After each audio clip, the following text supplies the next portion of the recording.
Tanggalin ito. Lalo kung talagang nahihilo na kayo. Ba't palagi kayong puwet? Ang lalim ng mata nyo. Hindi ko siyang makatulog talaga, lalo na pag yung ano sa amin sa bubong. Yung mga pusa na gumagalaw. Ay. May mga pusa na gumagalaw sa bubong. Sa bubong, yung tumatakbo ng mga pusa. Maglagay kayo ng ano, sa pagka may pusa problem kayo, para hindi nyo rin masaktan yung pusa, maglagay kayo ng cucumber sa bubong. Ay, pwede po eh. Oo, maglagay kayo ng cucumber sa bubong. Ano po? O yung ganito kalaki, yung tingnan nyo, subukan nyo pakita sa pusa yun. Oo. Bumili kayo ng cucumber. Hindi ko po alam yun. Ilapit nyo sa pusa, tignan ko lang. Dapa kayo. Dapa. Subukan nyo yun para hindi nyo rin nasasaktan yung pusa kasi pangit naman kung babalibagin nyo. Magkakaroon tayo ng, makakasuhan tayo ng animal cruelty. Yan, diyan na kayo.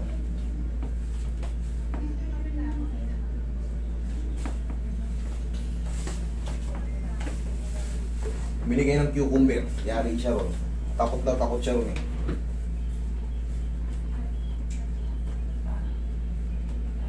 Ano, sarap.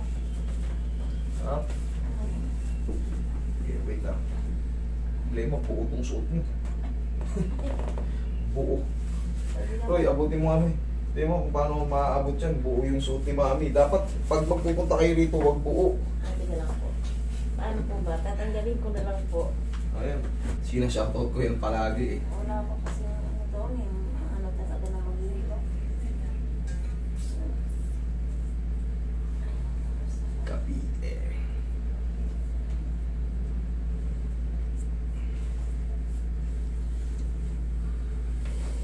Caviteños. Caviteños. Yeah.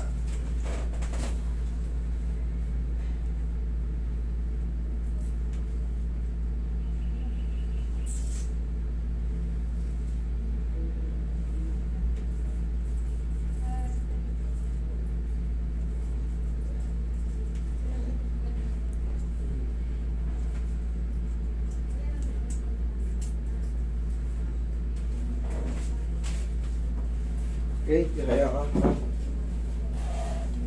Kaya.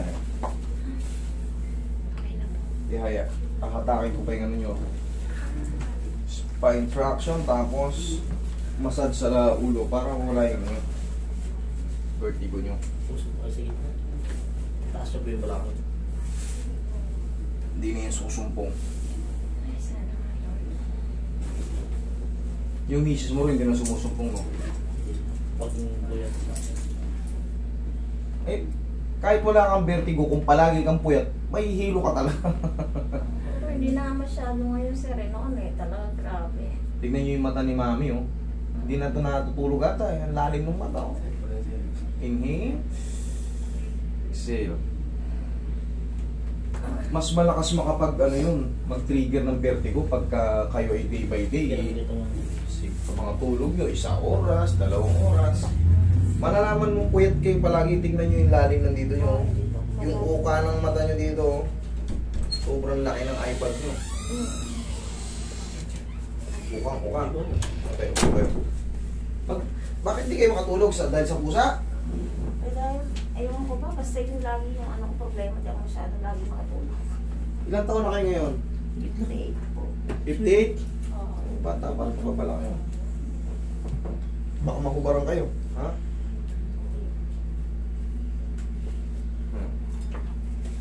Ay, sorry po.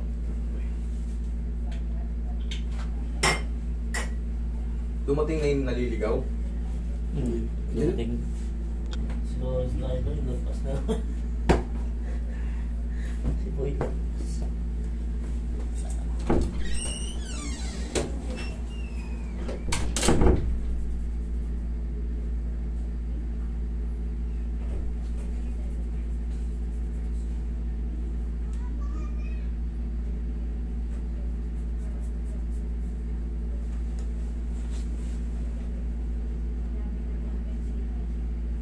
Yan, makakatulog na kay Mayumbing yan.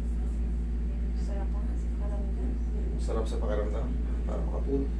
Pagkatulog nyo kasi 1, 2, bitin, tapos susunod na araw 3 oras, Susunod na araw, 2. Eh, talagang magkakaroon kayo ng vertigo. Tsaka may stress kayo. Pagka ang tao ay puyat, ang isip ay lutang. Parang kulang tayo. Parang palagi tayo matamlay. Ganon. Kaya pansin mo, matamlay kayo. Matamlay si mami. Napapansin mo ba? Matamlay mami mo. Kulang sa tulog. Hindi mga nutrients ng utak niya. Pigil din. Pagka palaging puyat. Maglagay kayo ng cucumber. Yan ang technique. Maglagay kayo ng cucumber sa bubong nyo. Kung maraming pusa dyan. Subukan nyo yung ganito kalaki cucumber. Takot yan sila dun. Maraming po sa amin talaga sa bubong. Ganyan nyo na ng cucumber. Tignan ko lang kung pumunta pa yan sila sa bubong. Sarap. Sarap, okay. Sige, huwag lang kayo maligot doon. Mag-ingat kayo sa biyahe nyo.